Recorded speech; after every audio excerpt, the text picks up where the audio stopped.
السلام عليكم متابعين مصر زمان.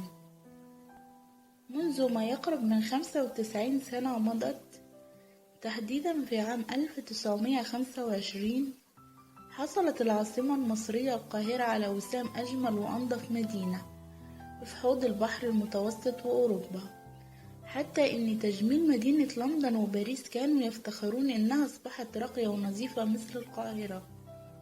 وقد جاء هذا الفوز على حساب عواصم أوروبية كبيرة وعريقة، على رأسها لندن وباريس وبرلين وفيينا وجنيف، وفقا للمعايير والضوابط التي وضعت لاختيار أجمل وأنظف مدينة.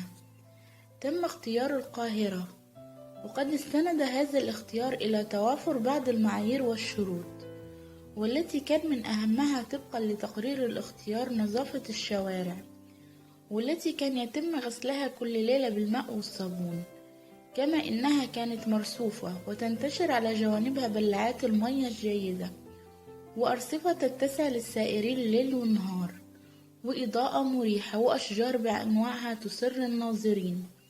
كانت القاهرة بشوارعها وميادينها ومبانيها ومحلاتها التجارية الأنيقة محطة أنظار كبار المستكشفين والمصورين الغربيين لالتقاط صور نادرة وأجمل الصور في القاهرة.